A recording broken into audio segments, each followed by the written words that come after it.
দর্শক, এবার আমরা চলে যাব তীব্র মাত্রার সেরেব্রাল পলসি বৈশিষ্ট্যসম্পন্ন শিশু সামিহা এবং সাহিবার বাবার কাছে। শুনব বিশেষ চাহিদা সম্পন্ন কন্যা সন্তান দুটিকে নিয়ে এই বাবার পথ চলার অভিজ্ঞতার কথা।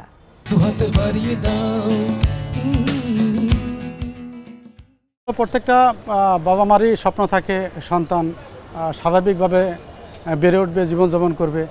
ওদের 1-1.5 বছর পর থেকেই ওরা যখন স্বাভাবিকভাবে হাঁটা চলাফেরা করতে পারে না, তখন থেকেই আমি চেষ্টা করেছি আমার পরিবার সহ ওদেরকে থেরাপি, চিকিৎসা ব্যবস্থা গ্রহণের মাধ্যমে বড় করে তোলা।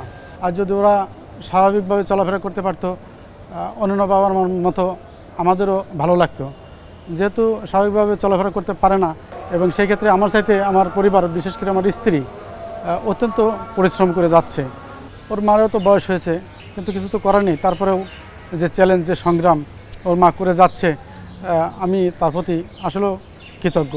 গ্রামে বাড়িতে যাই, দেখা যাচ্ছে যে কোনো একটা সামাজিক অনুষ্ঠানে অথবা বিকালে বেড়াতে যাওয়ার জন্য অন্যান্য ছেলে মেয়ে নিয়ে বাবারা মায়েরা ঘুরতে যায়, কিন্তু আমার সেই অবস্থাটা হয় না।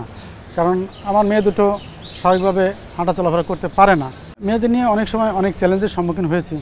অনেকেই বাঁকা চোখে দেখে, তারপরেও অনেকেই নেগেটিভ মন্তব্য করেন, যেটা আমাদেরকে অনেক খারাপ লাগে। অন্যান্য মানুষ যেন ওদেরকে দেখে একটা অনুভূতি বা আগ্রহ সৃষ্টি হয় যে না, ওরা দুটো বোন প্রকৃত মানুষের রূপে মানুষ হয়েছে, এবং এই জাতীয় শিশুরা যেন অবহেলায় বঞ্চিত না হয়, সেদিকে সবাইকে দৃষ্টি রাখা উচিত। আর বাংলাদেশ সরকারের প্রতি আমার বিশেষ অনুরোধ, এই জাতীয় শিশুদের জন্য অবশ্যই বিশেষায়িত চিকিৎসা কেন্দ্র বা হাসপাতাল প্রতিষ্ঠা করা একান্ত উচিত বলে আমি মনে করি। আমার মেয়ে দুটোর মতো যারাই বাংলাদেশে এরকম ছেলে মেয়ে আছে, আমি চাই প্রত্যেকটা অভিভাবক তাদের বিশেষ যত্নের মাধ্যমে গড়ে তুলুক। যে সমস্ত পরিবারের এই সামর্থ্যটুকু নাই, সামাজিকভাবে তাদেরকে সহযোগিতা করার জন্য সমাজে যারা বিত্তবান আছেন তাদেরকে এগিয়ে আসার জন্য অনুরোধ করছি। আমি একটা বিষয়ে বেশ উদ্বিগ্ন এবং বারবার আমাকে বেশ নাড়া দেয়, যে আমার তো মাত্রই দুটি মেয়ে, ওরা টুইন বেবি, ওদের বয়স এখন 13 বছর। দিন যাচ্ছে, ওরা বয়স বাড়ছে, কিন্তু আমরাও তো একসময় পৃথিবীতে থাকবো না, চলে যাব। আমার বা আমার পরিবারের অবর্তমানে ওদের যে টেক কেয়ার করবে, এই বিষয়টা নিয়ে আমাকে বারবার চিন্তিত হয় এবং আমাকে উদ্বিগ্ন করে।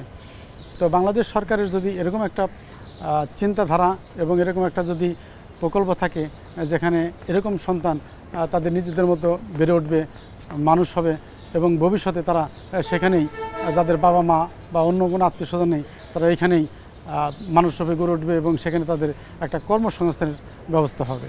মেয়েকে নিয়ে আমার ভবিষ্যৎ পরিকল্পনা, ওদেরকে লেখাপড়ার মাধ্যমে প্রকৃত মানুষ রূপে গড়ে তোলাই আমার প্রধান এবং একমাত্র লক্ষ্য।